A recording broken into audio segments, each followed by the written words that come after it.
Professor Cordeiro, vamos contextualizar um pouco essa nossa conversa. A gente está conversando em janeiro, 10 de janeiro mais especificamente, período de chuvas, muitas chuvas, e com as chuvas aquele velho conhecido problema de enchentes, né, e outros problemas como deslizamento de terra relacionados a esse período de chuva.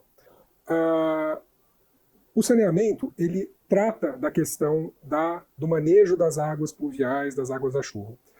Como que ele é conceitualizado, né, e faz um diagnóstico para a gente desse problema do manejo no Brasil, de uma maneira geral hoje.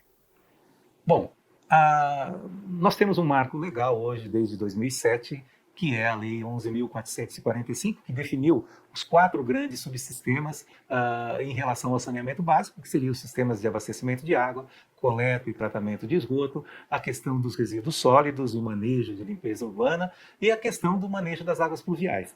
E é importante porque, de uma forma geral, o manejo das águas pluviais e principalmente a questão da drenagem urbana, ela sempre fica um tanto quanto alijada de todas essas discussões. Apesar dela estar incorporada já desde 2007 à questão do saneamento básico, ela não tem sido tratada de forma geral com grande ênfase em várias esferas, não só dos sistemas educacionais, mas também pelo sistema de planejamento urbano e tudo isso. E, obviamente, isso leva a uma série de problemas que, ao longo do tempo, nós temos observado em relação justamente a como manejar, como trabalhar com essas águas pluviais, né? E, obviamente, elas trazem consequências negativas e continuam trazendo problemas já há várias décadas e, infelizmente, a gente ainda não conseguiu fazer com que isso se tornasse, dentro das administrações urbanas, um problema com ênfase, com seriedade. A causa, vamos dizer assim, a causa inicial desse problema, né, é uma causa natural, na verdade, que são as chuvas e, consequentemente, as cheias dos rios. Isso é um ponto que as políticas públicas, os especialistas, eles devem levar em consideração.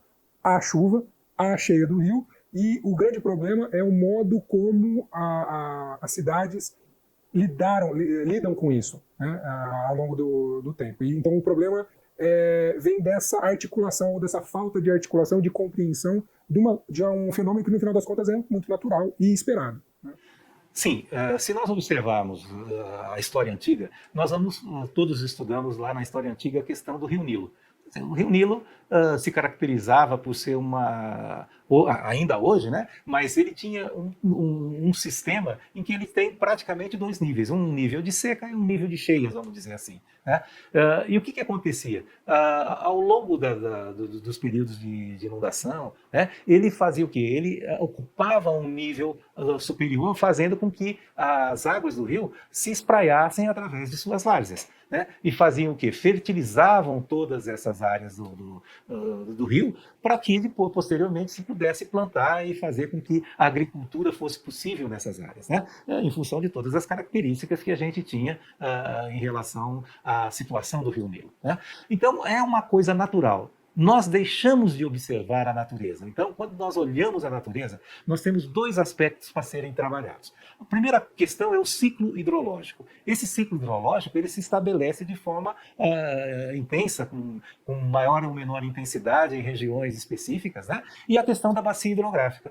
Nós deixamos de olhar tanto para o ciclo hidrológico quanto para a bacia hidrográfica, tá certo? Então, essa falta de entendimento de como se dá essa dinâmica dos rios, dos cursos d'água, obviamente, ela é um primeiro ponto que traz consequências negativas. Por quê? Porque nós não observamos que a dinâmica do curso d'água, dos rios, ou seja um ribeirão, ou seja um rio de maior caudal, o que acontece? Ele tem 2 níveis. Tá certo? Ele tem um nível no inverno e tem um nível no verão.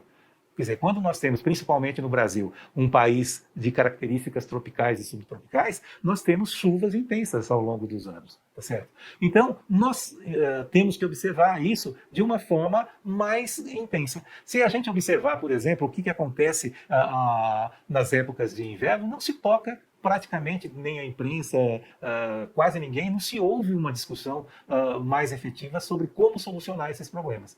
Elas se intensificam na época de verão, em que essas chuvas são mais intensas.